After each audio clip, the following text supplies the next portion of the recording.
Les communes d'Assès, Gèves et Ohaye connaissent une augmentation relative de la population plus importante que dans l'ensemble de la province de Namur et de la région wallonne, d'où une pression immobilière forte. Ces communes présentent une répartition de la population par tranche d'âge fort semblable, avec 13% des habitants de 65 ans et plus. D'ici quelques années, on peut s'attendre à une forte augmentation de la population de plus de 60 ans. L'ensemble du territoire est concerné par un manque de logements sur le marché locatif à des prix abordables, ainsi qu'un manque de logements adaptés aux nouvelles structures familiales, personnes seules, familles monoparentales ou recomposées et aînées. Ces dernières souhaitant généralement rester dans leur village à proximité de leurs connaissances et de leur famille. Cependant, leur logement est souvent trop grand pour leurs besoins et les services et commerces de proximité ne sont pas nombreux.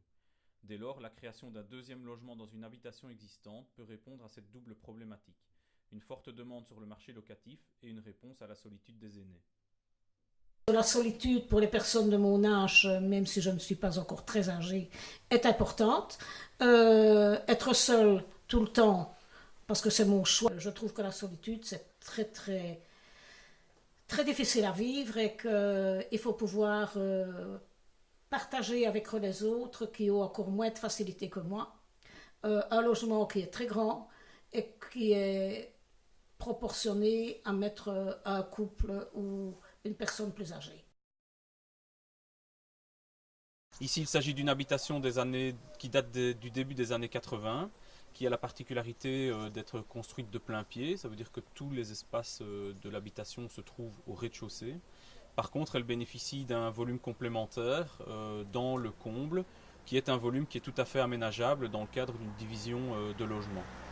Alors, vu la configuration ici, on peut tout à fait imaginer de créer deux entités séparées. Une entité qui comprendra le hall d'entrée, la cuisine, le séjour et les chambres et qui restera à disposition de Madame Paulus.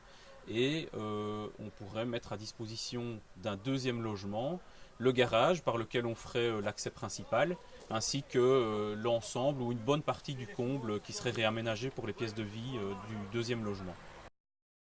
Dans les étapes pour créer cette division, la toute première chose à faire, c'est évidemment de mesurer l'habitation, de faire un relevé, ce qu'on appelle en termes techniques un relevé de l'habitation, pouvoir en redessiner le plan et pouvoir bien comprendre son fonctionnement interne de manière à identifier quelles pourraient être les limites entre les deux entités et si techniquement c'est réalisable avec le moins possible de travaux ou en tout cas de travaux lourds sur la structure du bâtiment. Vu la surface du terrain disponible et l'implantation de la maison sur ce terrain, il est tout à fait faisable également d'offrir au second logement un espace de jardin. Ensuite, une fois qu'on a ce plan et qu'on a imaginé, qu'on a étudié un minimum la faisabilité des choses, c'est d'aller rencontrer l'urbanisme de la commune afin de connaître clairement les règles en vigueur pour pouvoir faire cette division de logement. Il y a vraiment la création d'un logement pour héberger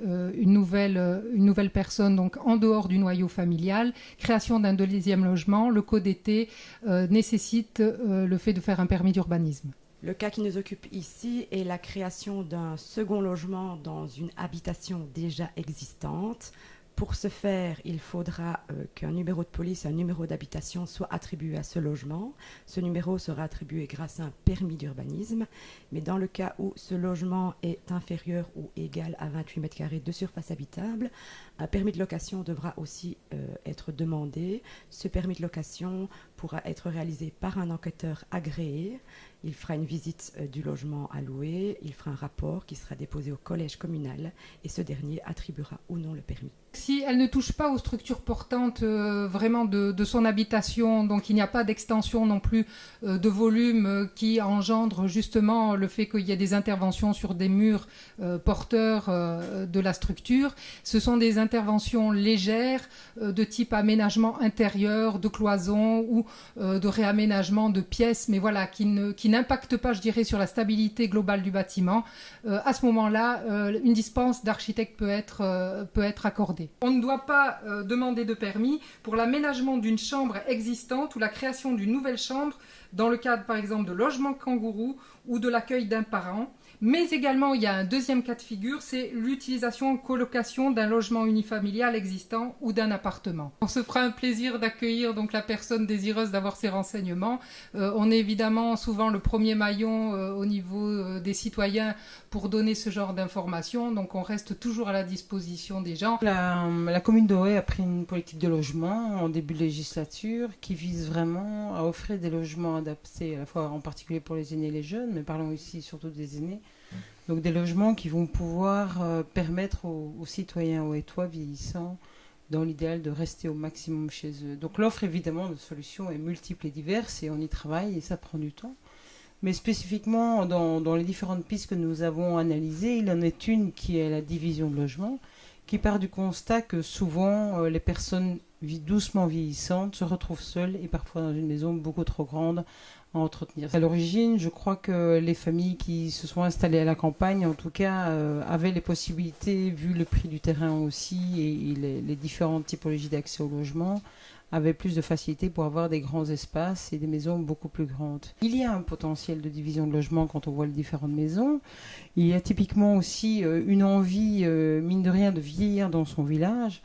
Et nous invitons surtout les citoyens à commencer à réfléchir dès l'âge de 60-65 ans, en regardant un peu leur maison, les enfants sont partis, comment est-ce qu'on va faire dans les 10, 15, 20 années à venir pour pouvoir rester dans notre maison et que ce soit supportable. Les personnes plus âgées aussi, nous invitons les aidants proches, les enfants, les proches, les voisins à peut-être aider la personne plus âgée à réfléchir à ce projet-là. Dans la division de logement, il y a une vraie solidarité qui peut se passer entre les aînés et entre les jeunes de nos communes.